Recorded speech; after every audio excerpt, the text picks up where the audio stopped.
Feuchamaich Olde Scot the Celtic podcast. Kimraha Huladunya, how is everyone? On today's show in Feuchamaich Beagan Gaidhlig, that's Let's Try Little Gaelic. We're going to be talking about the benefits of bilingualism. In Celtic history, we're going to be talking about the history of Highland Dancing. In everyday Celtic ways, we're going to do a 10-part series on Celtic gods. We're going to hear music from Alistair Cadona, Dougie MacLean, Kathleen McInnes, and Feuchamaich Beagan. As always, it's a wee bit of Irish trivia to test your knowledge to start us off. Blarney Castle is in which Irish county? Alright. Check out the Olde Scot Facebook group where you can be a part of the Celtic culture, and keep an eye out for all the different videos our YouTube channel and Facebook group have to offer. Feuchamaich, let's kick this thing off.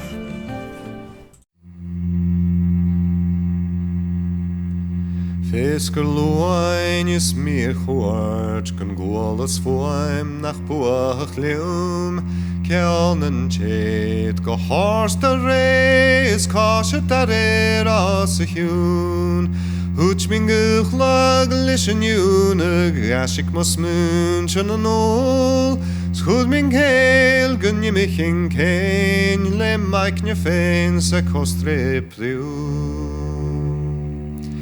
Chaim is jachen keun de kosher an roll is kel is daus Rivinjen is fliskig hak as siet an ars du kark an veng Jerkes falle in de haien le rask fallen os an aul Tjeg lach mach rias ma hul kalag Reinen gul ma leon it bau Jucht mar aia ma machan ju En an je rock begul an je snoag Schenglis fallen jer vlak an ich Na mar an jel Juan Sulgar an vielach van gulvalles Kun je helles gauwer kuan Beeld laat het is gan gres malan Gan gra karnach genooi Maar ga krenje met een geetje Gan vehim leers in hoel Sie keme gullet Goreju pieret pongen an de hjul Riving voas virgland volum Ien hu vore lich maroon Reel den aien grien gach kasri Shichil chore chelving hjul Bachlach dualach casfwy cuachach Carag swairnius grwag de chyn Go haling boiach fanioch orfwy Garag sians yn ors du grin Gan chron y ffas liwt a ie chadw Fod y far go sal dy fwyn Jucht na buag an orst man cwrt dwt Sgwmet ich in dwyl sgach pwyn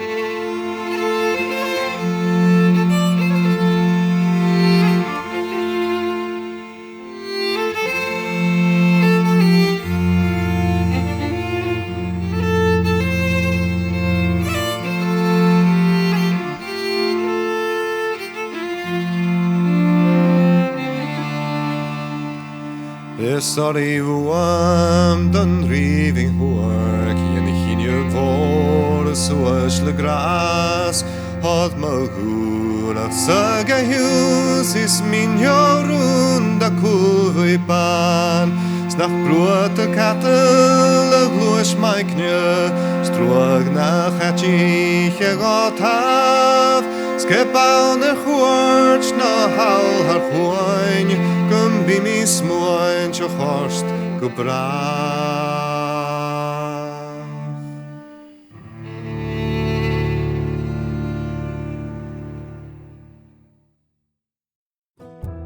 Scottish Gaelic is native to the Gaels of Scotland. Scottish Gaelic developed out of the Old Irish, and learning this beautiful language can be a direct link to your Gaelic ancestors. Follow along in Feuchamaich Beagan Gaidhlig, and like I said, let's try a little Gaelic. And now it's time for Feuchamaich Beagan Gaidhlig. Let's try a little Gaelic. Now, I'm not going to have a lesson today. I'm going to talk about the benefits of bilingualism. A couple times a year, I expound on the virtues of learning Gaelic, or any other language at that. I might be a little biased with the Gaelic, but just trying to learn a second language is so rewarding.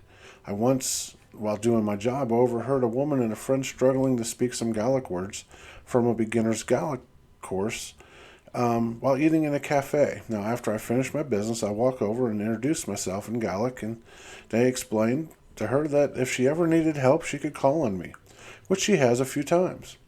Now, this is what led me to start my Celtic podcast and dive in with both feet to furthering the Celtic culture. So with that said, here we go.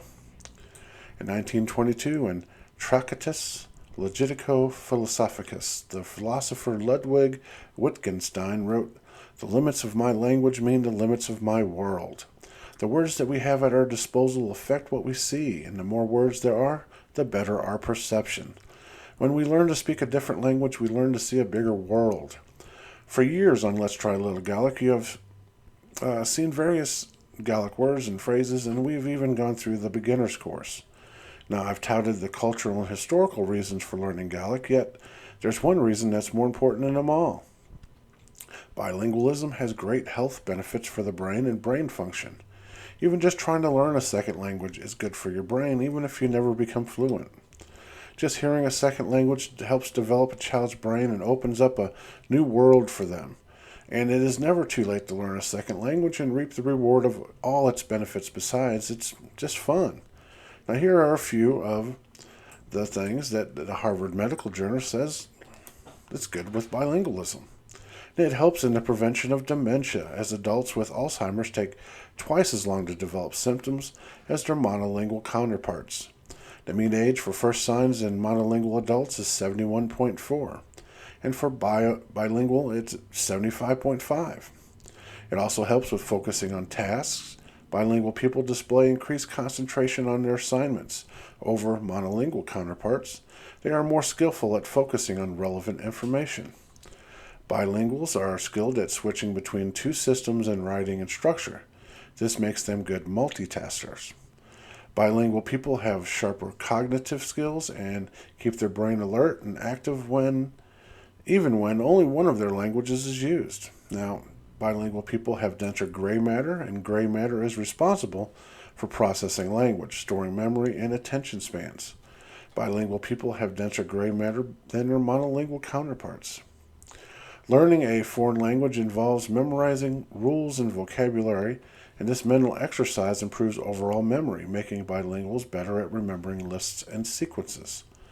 Bilingual speakers tend to make more reasonable decisions. They are more certain of their choices after thinking them over in a second language. Now, learning a second language focuses on grammar and sentence structure, making bilingual speakers more aware of language and its construction.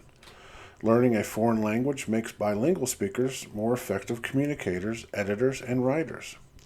And if that wasn't enough, a neuroscientist in an Elite Daily interview explains that bilingual people are better lovers. Yep, they're better lovers than their monolingual counterparts anyway.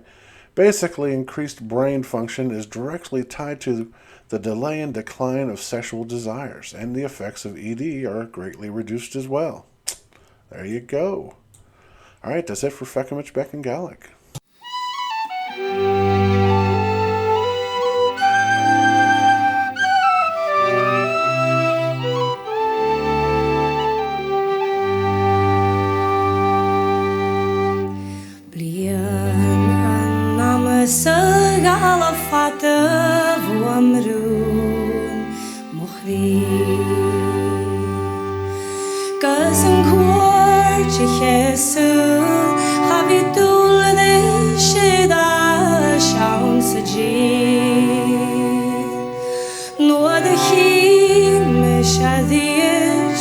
Nach mini en Le poc ne blas mille et son chemi movile sto. Bi movahed is mahel a gerang se trodlium se stri. Ha mi skis, mi kleidje, smi sharab, smo vegan she. Hug mi gul, ganyer lahal, ganyeri, hug mi shagagra. Is high isen, a hella o Jimmy, movile store.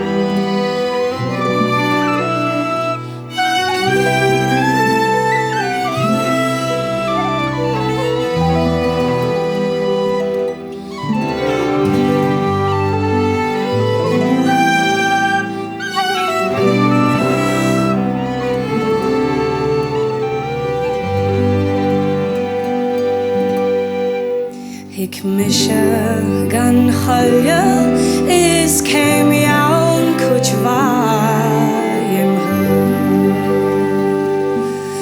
Gan guang the chlanging ach kelbing vo heller gaun. Ei kas ne kruf gurang farl vloerig en fas onkeljo.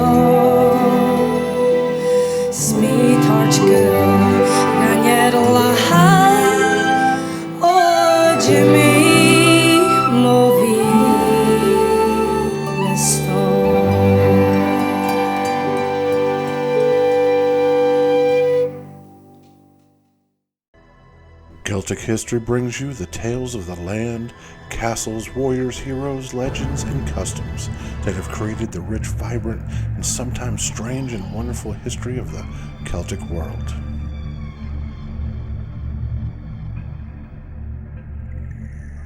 Now today on Celtic History, we're going to be talking about the history of Highland Dancing.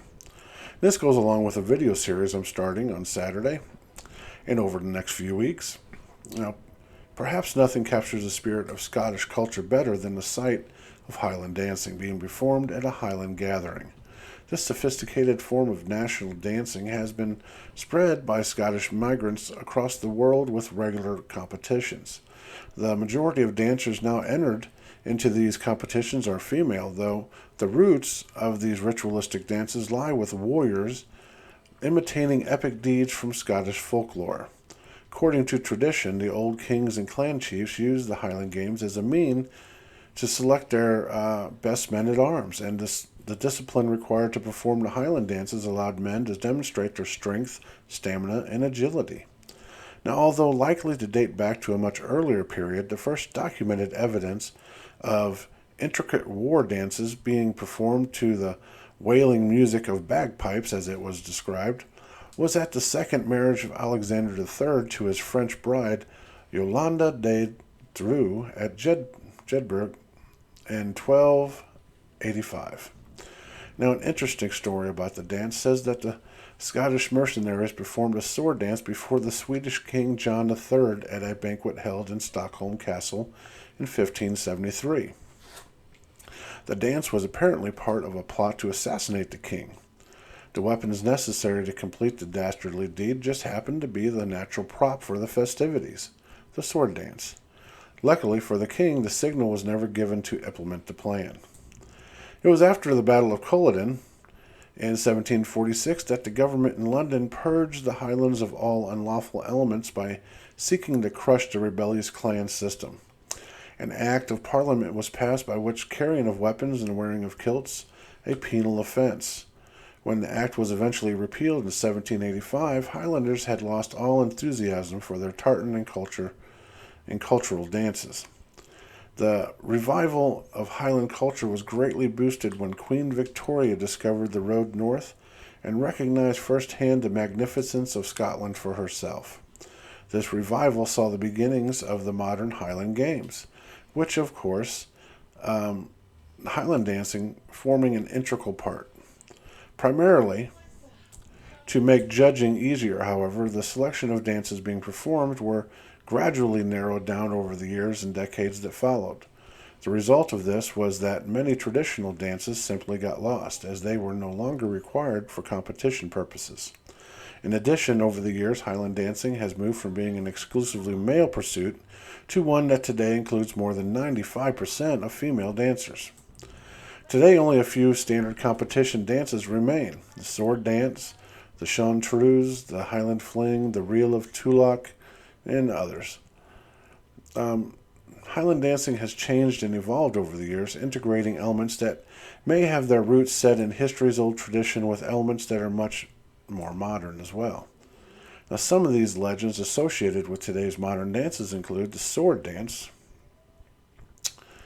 One story said that originated from times of Shakespeare's Macbeth recalls that when King Malcolm III, Canamore of Scotland, killed a fellow chieftain in battle, he celebrated by dancing over his own bloody claymore.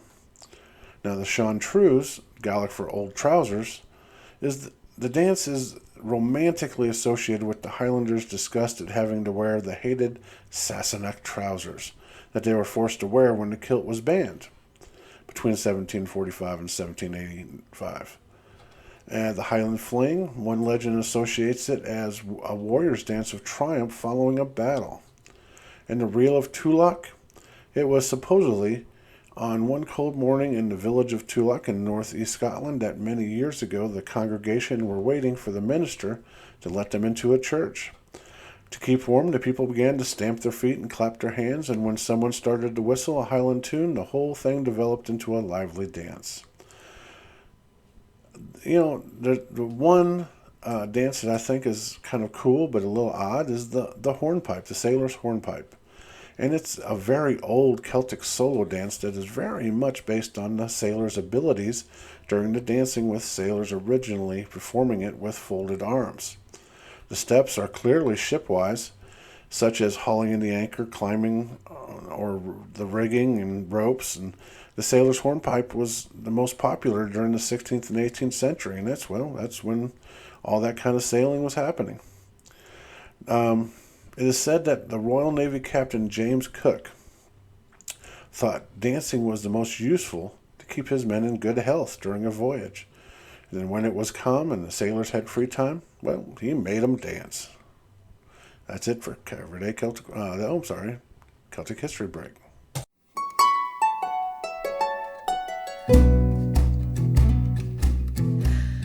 Eileen an orla round, is tom of rod and bout, is seated as the hound is the gnashes.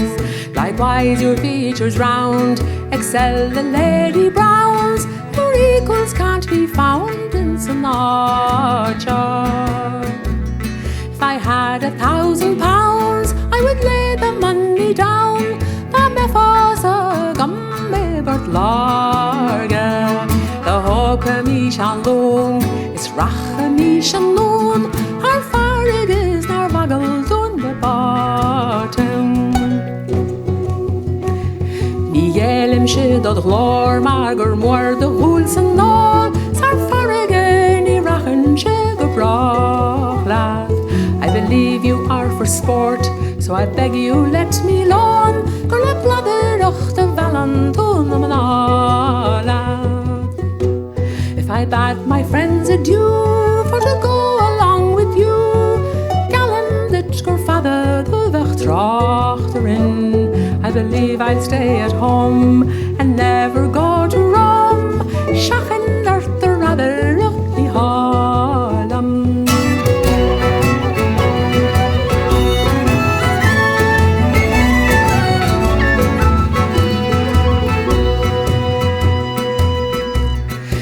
Warhol Tom O'Cree, left hand of Moor the Knee, Scamatil and me Macca who not called she. When I go to bed at night, no peep can I entice, but lying on my side in sore grief. By this and that indeed, and the Bible we do read, me scarring latter at a good not o'er we. My treasure, wealth and store, you shall be forevermore. Taravalin is a harky nose possum. Your civil silver tongue, I think, is moving young. Your chattering and flattering won't coax me. Daniel hinshe dat lee, some count of vet free, nor be back of it me valla let it go he. Can't you come and try? My kindness you shall find. You'd mock from dit grabber noch a story. I'll buy you decent shoes, silks and satin clothes, since if I live shall the hawk and be our losting.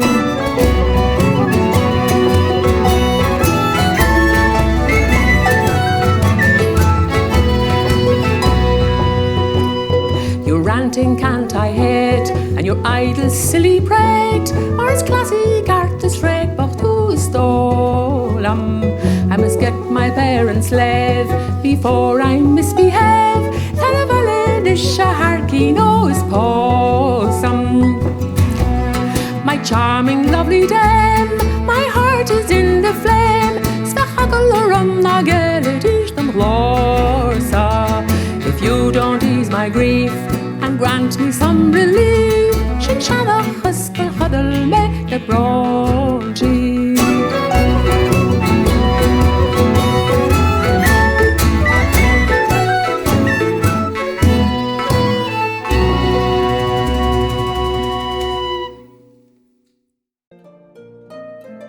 Everyday Celtic Ways brings you the mythology, traditions, and customs that have created a unique and personal culture that still affects those that are Celtic and those that just love the Celtic world.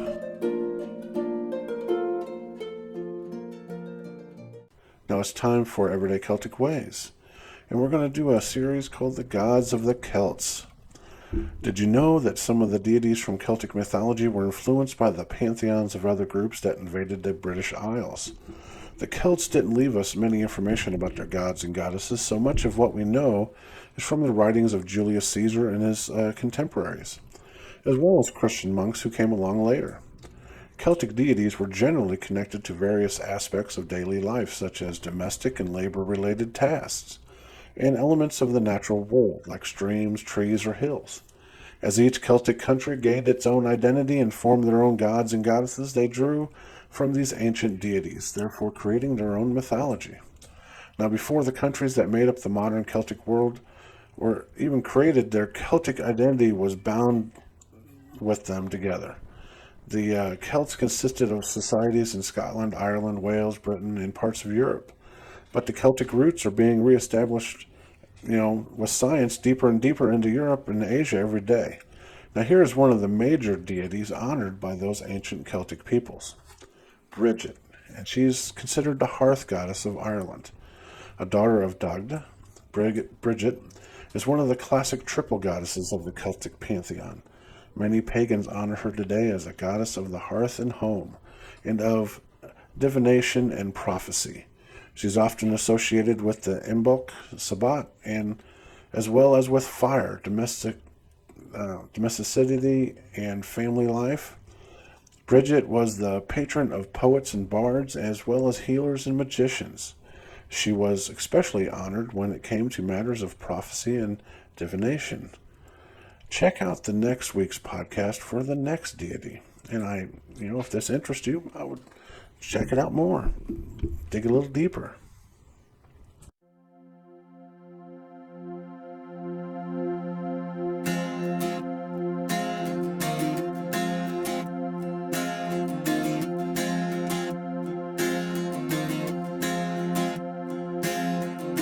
Murk and rainy is the nicht, there's no star in nor the carry.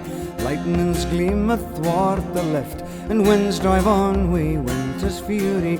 Oh, are you sleeping, Maggie? Oh, are you sleeping, Maggie? Let me in, for loud the linn is rowing o'er the Warlock Craggy. Fearful socks the Burtree bank, the rifted wood roars wild and dreary. Loud the iron, yet the clank, and cry of who lets Max Meary.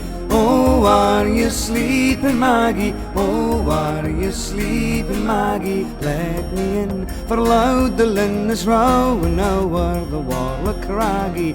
Abune my breath I darna speak, for fear I rouse your walker-ripe daddy. Calls the blast upon my cheek. Oh, rise, my bonny lady. Oh, are you sleeping, Maggie? Oh, are you sleeping, Maggie? Let me in, for loud the linn is rowing o'er the Warlock Craggy.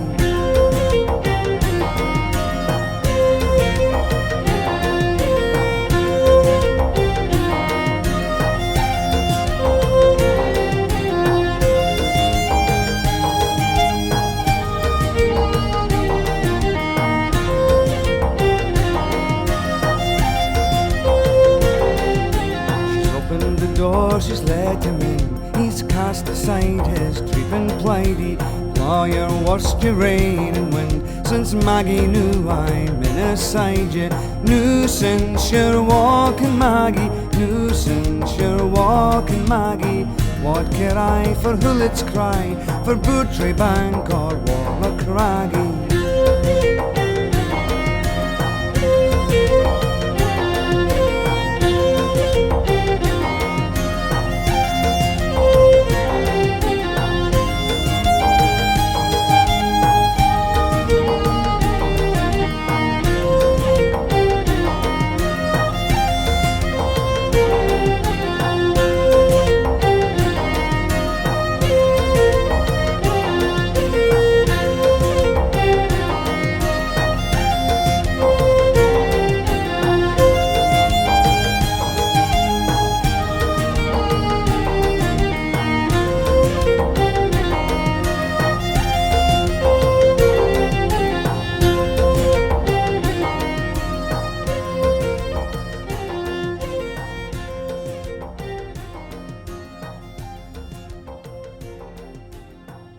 Top 11 Heritage, and that was whatever's scrolling across the bottom.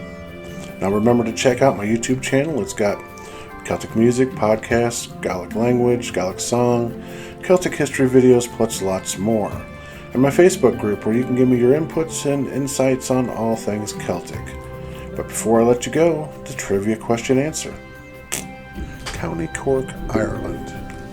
Martian Leave and Drozda, bye for now. But I'm going to let you go with a song.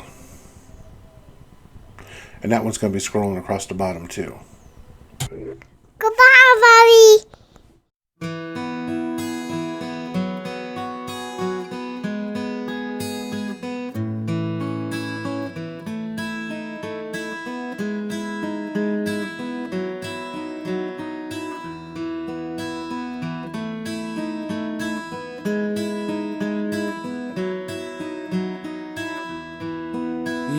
Banks and braes, oh bonny Doon, how can you bloom so fresh and fair? How can you chant, you little birds, and I say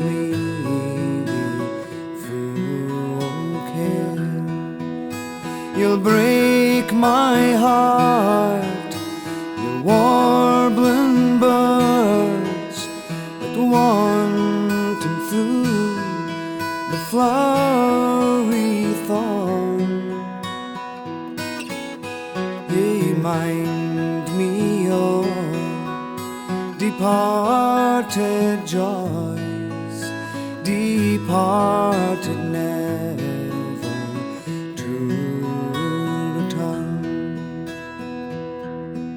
oft hae I roved by bonny Doon to see the rose and woodbine twine, and ilka bird sang o' its love, and fondly say did I o' mine. Well, lightsome heart, I put the rose full sweet upon the thorny tree, but my false lover stole the rose, and oh, she left the thorn with me.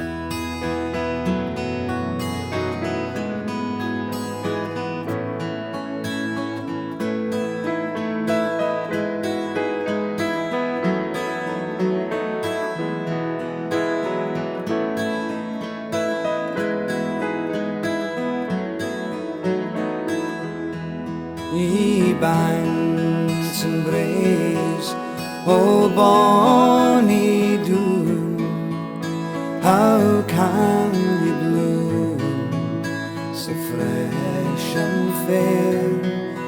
How can ye chant, ye little birds, and I'll say weary full of care? You'll break my heart, you warbling birds that wanton through the flowering thorn. You mind me, oh, departed joys, departed never true.